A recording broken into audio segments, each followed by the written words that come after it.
Eh bien, bonjour, bonsoir, salut à toutes et à tous. Ici Rigueur, on se retrouve aujourd'hui pour la review du troisième chapitre du premier tome de Skyward vers les étoiles de Brandon Sanderson. Alors, la dernière fois, dans le chapitre précédent, comment elle s'appelle déjà? Spencer avait appris la triste nouvelle qu'elle était regalée d'office à l'examen d'entrée de l'école des pilotes. Donc, du coup, on ne sait pas trop ce qu'elle va pouvoir faire. De sa vie à Magmatic, quelle branche elle va rejoindre. Et donc, du coup, j'ai hâte de voir un peu comment le personnage va évoluer face à cette nouvelle parce que Spencer, ça a quand même l'air d'être un personnage assez têtu qui lâche pas l'affaire. Alors, peut-être qu'elle va quand même foncer à l'examen de pilotage et essayer de tabasser tous les scores pour quand même être acceptée et leur montrer qu'elle en a dans les boobs, si on peut le dire. C'est intéressant de noter que Spencer est un personnage féminin qui a été écrit par un auteur masculin. C'est la première chose qui m'a frappé avec cette histoire. C'est que du coup, le personnage de Spencer va être traité par un homme. Alors, tu vois, les femmes, je les connais d'écriture, je les connais pourquoi. Harry Potter, je sais que ça a été écrit par une femme. Hunger Games, je sais que ça a été écrit par une femme. Et les choses que j'ai notées, c'est que dans les sagas écrites par les femmes, il y a beaucoup plus souvent des histoires d'amour que dans les sagas écrites par les hommes, même si je suis pas un fin lecteur des livres que moi j'ai lus, les mecs c'est de la baston et les meufs c'est de l'amour, tu vois. Même s'il y a de la baston aussi dans Harry Potter et dans Hunger Games, mais c'est pas aussi spectaculaire que dans Le Seigneur des Anneaux, que dans X-Men, que dans, tu vois, les combats ils tirent pas sur la durée, tu vois, c'est des échanges de coups rapides, hein, des meurtres dans Hunger Games, elles sont plus dramatiques et choquantes, et ce qui marque c'est aussi qu'on s'attarde pas dessus, tu vois, les personnages ils passent vite à autre chose, tu vois, comme si la mort elle faisait partie de leur quotidien, tu vois, mais bref. Donc on va lire le troisième chapitre de Skyward tome 1 et je reviens tout de suite pour la critique. Allez, let's go. Ah oui, merde, c'est pas la pause. Ok, donc on est de retour, on vient de finir la lecture du troisième chapitre du premier tome de Skyward. Alors du coup, Spencer, complètement blasé de s'être fait recaler d'office à l'examen, elle tape une sorte de petite crise, pas de colère, tu vois, mais une petite crise quand même, tu vois, une petite crise de tristesse, on va dire. Et elle part se changer les idées en explorant les grottes, en partant à des heures de magmatique jusqu'à même se décider d'aller à la surface et d'y aller à côté de la base Alta et de regarder une pluie de débris.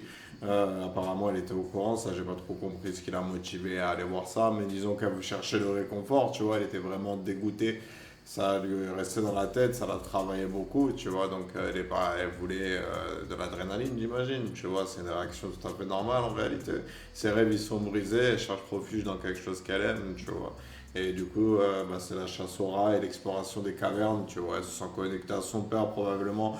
Un peu une manière pour elle de faire le deuil de son père aussi au passage et de se rappeler les bons souvenirs avec lui, tu vois. Quand il amenait justement en visite à travers les grottes de Magmatic. Alors, en plus de ça, elle se sent comme poussée. Tu vois, mais après, ça, c'est un sentiment qu'elle a eu. Mais je sais pas, peut-être que dans l'histoire, il y aura des petits délires avec le monde des morts, un peu Obi-Wan, comme Obi-Wan Kenobi qui casse les couilles à Luke, même après la mort. Alors, du coup ouais, assez cool comme chapitre.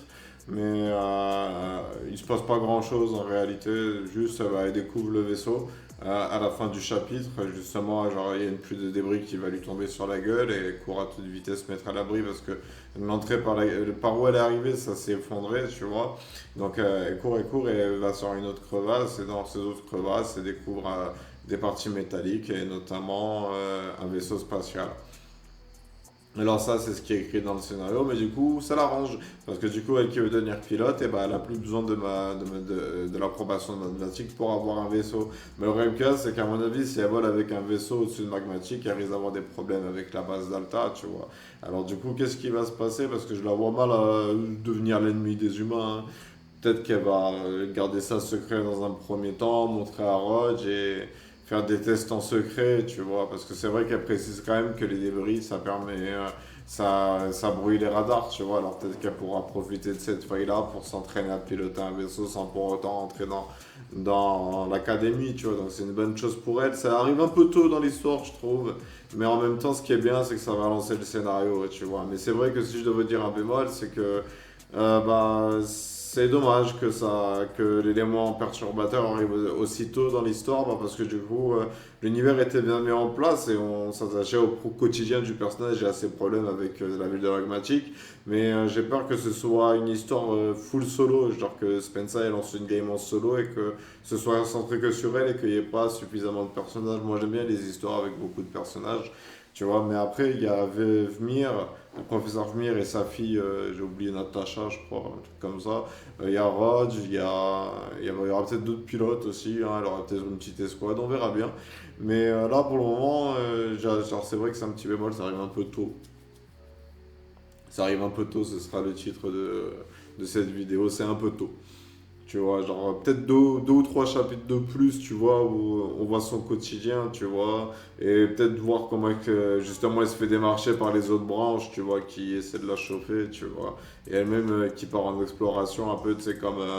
après ça c'est inspiré de mon vécu, hein, sans m'en rendre compte, tu vois, mais c'est un problème de jeune, quoi, l'orientation professionnelle, tu vois, donc ça aurait pu être un peu marrant, tu vois, que elle fasse un truc en tsum tsum, tu vois, qu'elle fasse une branche avec Magmatic qui aide les pilotes, tu vois, pour aller dans les bases de pilotes, tu vois, et qu'en parallèle, elle découvre le vaisseau, tu vois. Mais on verra bien ce qu'elle va faire comme move, parce que là, sincèrement, j'ai du mal à voir dans son univers ce qu'elle va faire avec un vaisseau, et même s'il va être fonctionnel, tout simplement, hein, parce que s'il est là, c'est qu'il s'est écrasé. Alors,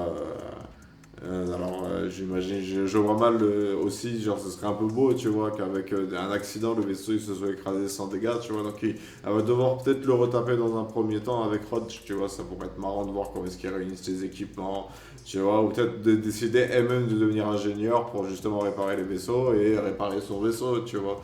Ce serait dans un univers concret, mais il y a un petit côté shonen dans quand même Skyward vers les étoiles où on sent le héros, il va lui arriver des grandes choses, tu vois, donc ça risque d'aller vite, tu vois. Donc peut-être que Brandon Sanderson, il a pas envie de se perdre justement dans le détail d'étoffer les personnages et qu'il a envie de partager un autre aspect dans ses livres, mais moi je trouve que l'introduction des personnages et de l'univers de l'héroïne a bien été faite, alors du coup si là il veut cache lancer des batailles astrales maintenant, des batailles spatiales maintenant, bah vas-y, let's go mon pote, hein, fais-nous kiffer.